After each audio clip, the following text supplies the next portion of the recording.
when inflation is 5% and it's growing at 0.5%, you're losing 4.5% every year. Okay. So I actually teach participating whole life insurance. And this is why.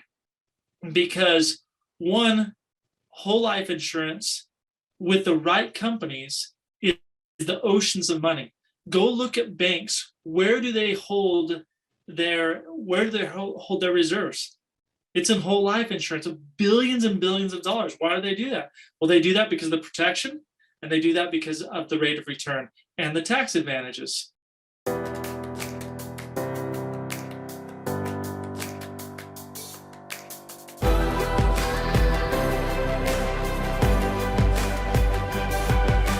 This is BetterWealth with Caleb Williams. Hey everybody, welcome back to another episode of the BetterWealth podcast. I'm here with Shane Walker, and we had a phenomenal episode 1 when we got talking about Qube Money, the difference between a budgeting app versus what you guys are up to, and just in summary, go back and watch our original episode. I don't know what official it's going to be, but you can search it on YouTube. There should be a link down below. And you walk through how people are overspending, how we're getting caught up into the points game, but we're just overspending, and how budgeting apps really don't work because they're just reflecting on past behavior, but you're combining the banking function with the and creating good habits. I know you're a big fan of the power of habit. And it's really amazing because you're taking like the discipline of a cash envelope, but giving you the convenience of a debit card, combining that together. And that is why your app is taking off. And so again, I highly, highly encourage you, if you watching this video because of the title or the thumbnail, like go back to our first one, because that's where you give the origin story of why you guys started, and just really grateful for you to be on. But right now, what I want to talk about is wealth building, because I think there's two worlds that are colliding. There's the world of like, hey, we're not going to spend any money, we're going to be frugal. There's the people that are minimalists, which I love that world. But my critique is like, all right, let's talk about building wealth. Like, let's be abundant in how we're thinking. Let's not just pinch pennies. And so a lot of times, I'm just going to be very, very general. I would say when and if Dave Ramsey knows you guys exist, because he will know if he doesn't already, he's going to be very, very impressed with your platform, because you're taking his message of the envelope system and making it super, super effective. Okay? So I'm going to throw that out there. And I know that you don't agree on every talking point that he has. So what I want to do is I want to talk about, okay, we're building wealth, and Dave Ramsey's very against paying off the house. He's very into investing in mutual funds. He literally thinks you're the scum of the earth if you think about permanent life insurance. And he's really anti-majority of things, including, paying for real estate with a mortgage and stuff. So all in all, I might be opening up a can of worm or two, but I really value your thoughts and the way that we talked about it. I was like, man, if we could get that articulated and documented, I think it would serve our audience very well. And so without further ado, welcome back to the podcast. Hey, thank you, Caleb. It's great to be with you. Funny story is we launched a competition through our education platform where you could get 3 friends, 3 couples together, and you won points by completing the course, doing the activities, and then adopting Qube Money. And Dave Ramsey's chief of marketing, chief of customer support, and somebody else was one of those teams and won. So they're going with us to Dominican Republic. So they definitely know about us. Amazing. Yeah. And I think we both agree. I'm going to be doing a series soon on some of Dave Ramsey's teachings. I respect the world out of this guy, because he's very definite in what he teaches. He's helped so many people. He has to stay consistent. He can't muddy the water. So I understand that. And I think he's done 100 times more good than bad, quote unquote.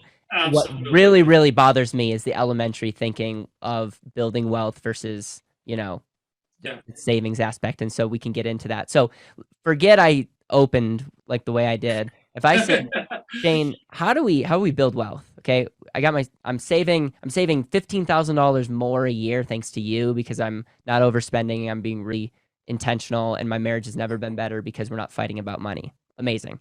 Yeah, absolutely. What do So I do now, next? what do you do from there? Yep. That is, I love it. Okay, so step number one: stockpile $100,000 in a safe money place. Not only are you out of debt, now you're creating a foundation for your financial plan that will keep you out of debt, keep you having complete peace. And if that one thing comes along that is on your bucket list, you can do it. Or if someone you really care about passes away across the world, you can buy a plane ticket short notice because you have the funds to do so. And so really $100,000 in a safe money place changes the world. Now, let me talk about what a safe money place is. A safe money place has 4 elements or 4 characteristics. One, it's liquid. You can get access to this money within a week. 2, it is non-volatile. It's not moving at all like this. It's stable. 3, the rate of return on this money is hopefully beating inflation or matching inflation. Okay. And then 4, it's protected. All right.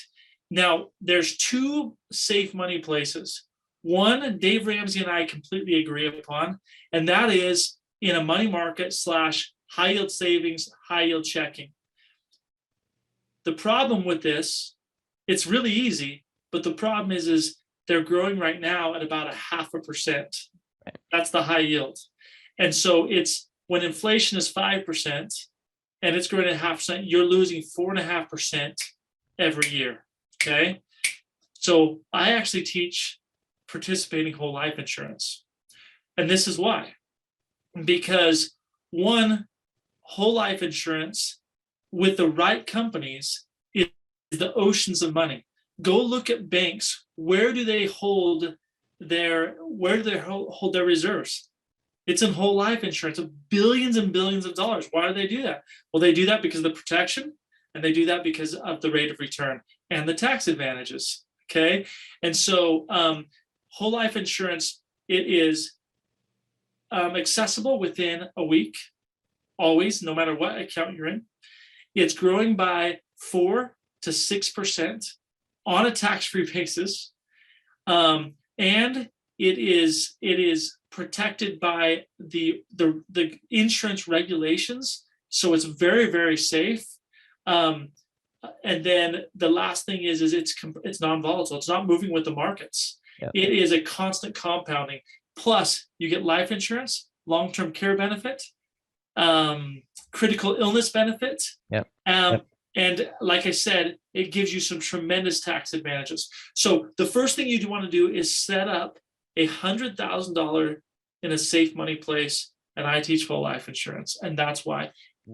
I just want to point something out. What's really unique about your message and what we teach is life insurance is not an investment. It's not. It's a place to store capital. You say safe money place. I like that. Store capital in a place that you say is liquid, non-volatile, gets a competitive rate of return in that type of asset, and is protected. And Right. and we talk about emergency and opportunity. That's an area where you could take advantage of both. So I was floored when I heard this for the first time that you articulated that, because again, I stereotyped you like you're a cash envelope guy. Let me rephrase that. You're innovating the cash envelope system in a way that is brilliant. And again, it's like this message, by the way, is gonna potentially butt heads and create conflict. But I love the principles that you stand by, and so that was like, wow, you actually teach that, you live that out, and I saw that for my own eyes. And so Yeah, this is the way. I set this up early on in my marriage, Caleb. It has been the foundation. Like, Yep, there's been times when we haven't done well, we've had to dip into it, and we've paid it back. But it's given us a place. And the cool thing is, if you structure these right, in 4 years, you have all the money that you have put into this account, and it's growing at 4.5 to 4 to 6%. Yep. And it's amazing. And I'll just tell you, the reason why I believe Dave Ramsey and a lot of these other companies say buy term, invest the difference, is because it's a simple message Yep. that people get quickly. And also, safe money place being in money markets, high yield savings, high yield checking, that's the easiest thing. So if you just want easy, that is the method, that's the way to go. And Yep. there's nothing wrong with it. But Yep. if you want to do what a lot of the wealthy are doing, it's a little more sophisticated, but there's a lot more benefits. Yep. Participating whole life insurance is the way to go for me. Well, and here's what I'll say, and just last point. A lot of people don't know how to set it up properly. A lot of people don't like it. It truly, when Dave is saying it's the payday lender of the middle class, I very much get why he says that, because you look at what most people do. It is not structured in the way that you and I structure policies. Well, and that's what I was going to say. BetterWealth and your Yeah. advisors understand how to structure it properly. Right. And I'm telling you, they'll emphasize cash value. They'll make sure they stay within the limits that the government sets for making sure it's still a life insurance policy, and you'll build cash value tremendously. So anyways, so then go ahead. So you build your safe money, 100,000, which is, I think some people are floored by that. They're like, hey, I got 10 grand in the bank, I'm good. So 100,000, I love that. You talk about a solid foundation. After that, what's the next step? Okay, so then after that, then you get into investing wisely. This is the last step. And for me, investing wisely comes down to 3 important elements. Okay, the first is making sure that I have a safety net for retirement. And what that means is, if everything else doesn't go well for me, I'm going to have a consistent cash flow through retirement that's guaranteed. In the old days, there was what we called pensions, and that was a set amount that I got every month, no matter what happened to the markets, no matter what happened. And that's an important thing. It creates peace of mind. So safety net. The second thing is, well, let me actually just address one other thing. A lot of people talk about net worth, and it's all about net worth. And I've heard you say, Caleb, it doesn't matter about net worth. What matters is cash flow. Cash flow, maximizing cash flow is the spending power of money. You can have $5 million, but if you're going to pay $2 million of that $5 million in taxes, then really you only have $3 million. And that's what you got of that cash flow is. So anyways, cash flow is what's important. So once you have the safety net, the second thing is what are the tax consequences of your investment decisions? Is it tax-free growth? Is it tax-deferred growth? Or is it taxable growth? And to be honest, you should balance your portfolio between all 3. Because if you have all tax deferred, what are the tax rates going to be when you retire?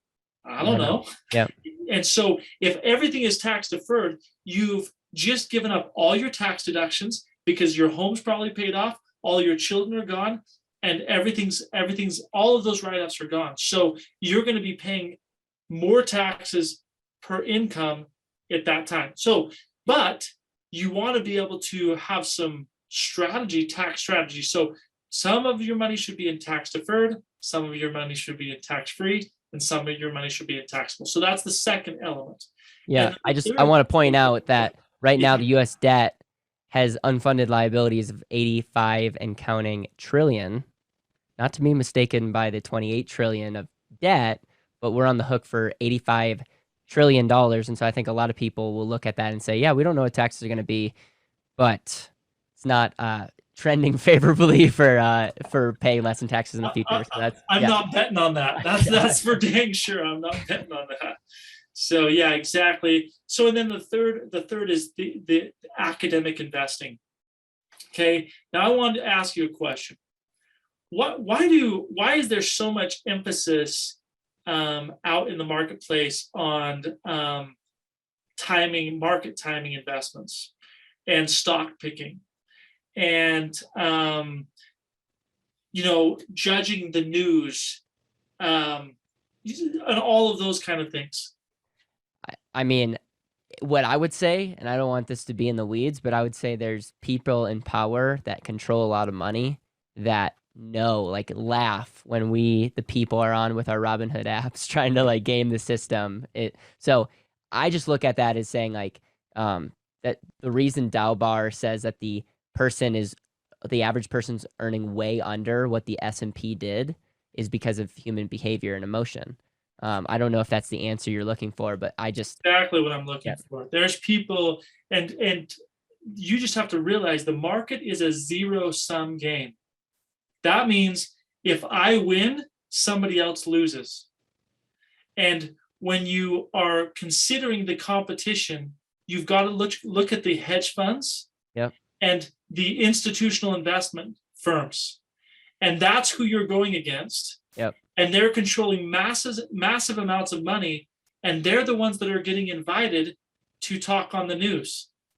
And so what they say is impacting the markets, and they know how it's going to impact the markets, and they do the exact opposite so that they win. And so you just have to realize that that's what's going on. So when I talk about academic investing, it's really, really simple. It's a diversified approach based on risk tolerance. And you are investing for the long term. It's those three simple things. And when I'm talking about a diversified approach, I'm talking about investing in whole markets, like invest in funds that are the entire market of the United States or world markets, because then you are diversified. When you invest in mutual funds, you can invest in 5 mutual funds, and guess what? All 5 mutual funds are invested in Apple. All 5 mutual funds are invested in, you know what I mean? In Walmart and so forth. And so you're not really diversified. And so you're investing in whole market strategies. That's diversification. And then based on a risk tolerance, you're investing a portion of that money in liquid bonds, depending on your risk tolerance, and a portion of it in equity. And then as the markets ebb and flow, it's going to change. Let's say you have 80% in equity and 20% in bond. Well, if the market goes down, the bond market goes up. So now it's 70-30. Well, you sell high, buy low. And as you do that strategy, you're going to get a 10 to 12% rate of return in the markets. And it's incredible. And obviously there's large cap, small cap, growth versus value. And you can learn those strategies, but you just invest for long-term, following those strategies. And you don't have to watch the markets all the time. You don't have to be listening to the news all the time, which takes a ton of time, and you lose most of the time. And so anyways, so those 3 things. Yeah. What are your thoughts on real estate and starting a business? Sorry, that's also actually very important. So each person has different interests and actually different talents. And if your talent is real estate, I'm telling you what, build up your whole life insurance liquidity and use it to invest in real estate and build your real estate portfolio. If you're an entrepreneur like I am, I put most of my money in my own companies because I know and I feel and see every day what's going on.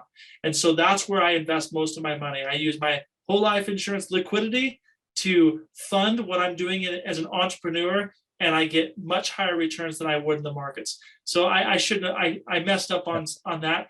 You need to determine, are you an entrepreneur? Are you a real estate guru, or are you a market guru? And you want to have a balance between the 3, but what your greatest interest is, that's where you really put your money. So I'm putting words in your mouth, but step number 1 in wealth building is we got to start tracking our money. We got to take control of our money. Use Qube. That's right. That's right. Like, absolutely, use their app. And again, listen to part 1 if you don't know what I'm saying. Use their app. Part number 2 is save up $100,000 in a safe place. Okay. Correct. It needs to be liquid, non-volatile, good rate of return, and protected. Correct. After you have that, then it's figure out what you want to do, really. And we call this, it's not in the investment, it's usually in the investor. And really getting clear, like, are you an entrepreneur? Most people aren't, by the way. Most people are not entrepreneurs. They're lying to themselves. But if you I'm are, a nutto. You're a nutso too. I mean, we're a little crazy in the head, but hey, that's the way we roll. we must have hit our head when we were young, and a real estate. Everyone and their neighbor wants to be a real estate investor. I'm telling you, is real estate's not as good as you think it is if you're not dialed in and know the rules of the game. And so the third area is, if you're not going to do a business, if you're not going to do real estate, make sure that you're going to play the long game with the market. Don't get caught up in the the quick win, behavioral, emotional, like make sure that you have a strategy that's you know built in and well diversified, and you did a great job explaining that.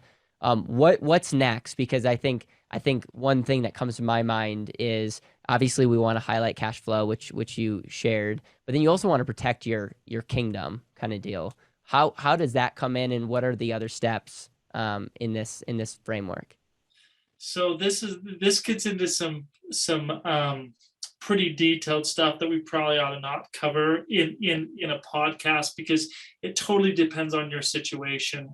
But you got to realize that there's two halves of a football game. One is the accumulation, Yep. and one is the spending, right? And this is the same thing in your financial life. The first part, you're accumulating and you're building that, and when you're doing that, the most important half, to be honest with you, is the second half. It's the spending phase. And if you've done a good job at diversifying between tax-free growth with Roth IRAs, municipal bonds, whole life insurance, and so forth, that's tax-free growth, right? And then you have others that are in tax deferred, like all your qualified plans, 401k, SEPs, IRAs, and things like that. Now you can actually take $200,000 out of your net worth, out of your retirement plan, and only be liable to pay taxes on $100,000. Right. That will save you $50,000 of taxes, kind of a thing, right? Yep. And so, anyways, you're doing that, and then the safety net. If you have some of that money, like again, whole life insurance is constant compounding. You can take money with no intentions of paying that back and pay no taxes on that money, and support a lot of your retirement lifestyle. You also have annuities that are constant compounding, guaranteed, that create that safety net. And then you have other money that are in the markets and things like that you can, if the markets are up, you can take more money out of that, less money out of this, right? And it gives you strategies to maximize cash flow through retirement, which is incredibly valuable. And real estate plays into that, and so does the entrepreneurial world as you structure your entities.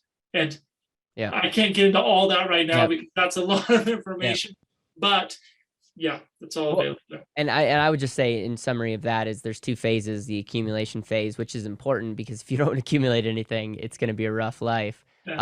But a lot of people have any type of strategies on how to transfer that to cash flow. Cash flow is the thing that speaks. Cash flow is the thing that will be able to allow you to not have to work if you choose not to. And we're speaking the same language. As we wrap this up, when you look at the gurus out there, what are some of the things that you really like about what Dave Ramsey teaches and others? I don't know if you want to name any others on the show. And what are the things that you would challenge, or maybe there's friction there? Because there's no one person that agrees with everything. But I do know that you speak very highly of people like Dave. And again, I want to allow you this time to say, hey, these are some of the things I really like about so-and-so in this industry. Here are the things that I've learned in my experience that if you just tweak these things, you might find you might get better results. Okay. Yeah. Thank you. So speaking of Dave Ramsey specifically, I love Dave Ramsey's attention to conscious spending. Yep. And the truth is, cash envelopes is by far the most successful budgeting method that has ever been created. It's just hard when you use cash. That's why we created Qube. So that's really valuable. Dave Ramsey's belief about credit cards and the real impact that credit cards create in life, I so agree. And I've experienced it personally when I was paying off my balances every month and thinking, man, we are getting the points, we're living the life, this is awesome. And then transferring to a conscious spender, and it saved me $3,000 a month. That is $36,000 a year. That is $360,000 in 10 years. So that makes a massive difference. So I completely believe in what he's saying. I also love what he teaches about debt elimination, like this debt snowball, the debt avalanche, and getting that system. By the way, Qube Money will build a completely automated debt elimination where it'll make your payments for you. It's coming, but we completely believe in that. The idea of never buying whole life insurance, completely disagree. I completely disagree. I think that depends on the person, what their goals are, and what their philosophy is on money. But Right. one thing I will tell you is when you have a philosophy that you believe, you can purchase products and services that fit that philosophy, and it will guide you to success. Right. If you don't follow a philosophy of money, you're being sold products and services that don't fit within a philosophy, and you're being sold. There's a difference between selling products and placing products. You want to place products within that. And I actually believe that Dave Ramsey teaches that. He just teaches it differently than I do. Right. So I also really agree with Dave Ramsey about lottery tickets. It's poor man's tax. There's no question in my mind. Yeah, same. I agree with that. Yeah. Yeah, I totally agree with that. So ultimately, What about the paying off mortgage? Where do you stand on that? a mortgage is healthy debt. It creates write-offs. It's very low. I mean, I'm paying 2.5% on my mortgage right now. Why would I pay that off when I can get 5% on my whole life insurance policy, or even better than that, invest in Qube and these things and get 10x my money over the next 2 years? So again, that is largely dependent on you as a person, how you feel about debt, what your philosophy is. And if you just want to pay off your debt so that for the peace of mind, you can realize that you're going to free up $2,000, $1,500 to $3,000 a month in cash flow. But once that's freed up, just make sure you're wise with that and really push hard towards retirement savings, because you're starting much later if you pay off your mortgage. I love it, man. I know we got to wrap up. I really enjoy these conversations. One question I didn't ask you in our first interview was what I ask all of our guests. It's called the legacy question, and it essentially goes, if this is your last day on earth and you're with the people that you love the most, what are you going to make sure to transfer in those conversations?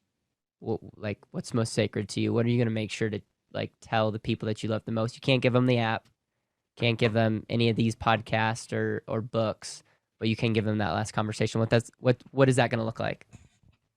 That's easy. I would bear my witness that Jesus is the Christ, and he is our Savior and Redeemer. He's the light and the life of the world.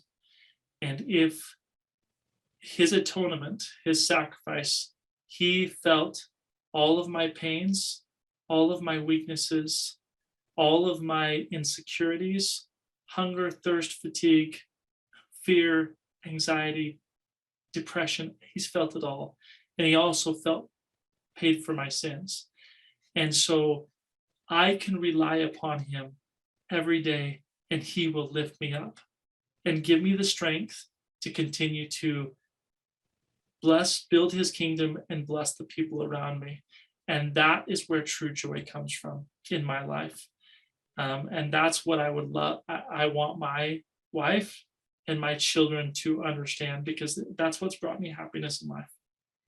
Shane, I admire you. I'm grateful for the values that you have, the mission that you're on with Qube Money. How can people find out more about the app? How can they get connected with you, the community? Like, I'm just excited to have you on the show, and I know this is not going to be the last time you come on, because you're going to the moon, man. And I just want to hook my hook what we're up to your spaceship.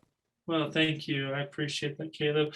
Well, so the best way to connect with us is QubeMasters.com. This is a place where not only will you get access to the app, you'll also get access to all of the education, the coaching, the advisement that follows these principles.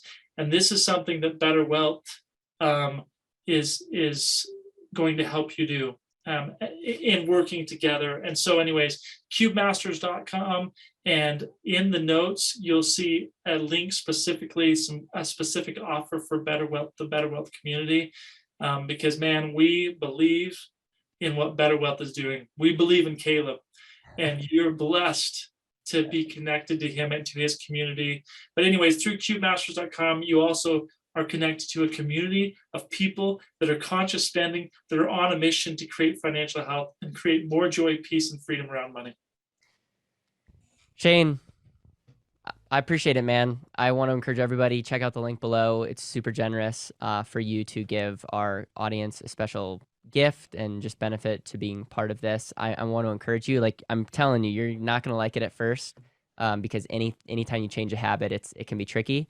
But really getting control of your spending, I think studies will show as people study people that go through this, like marriages, better parenting, better business management, better wealth stewardship. It's going to be really neat, and it's going to be exciting to see people that are believers that have that, what they're able to do for their churches and charities, and the people that are on a mission to want to serve X, Y, and Z, what they'll be able to do because of that. And so that's going to be tricky to track, but I'm not going to underestimate anything of what you guys are up to, and excited to see the ripple effect. Thank you, Caleb, man. It's an honor being here with you too. I really appreciate it.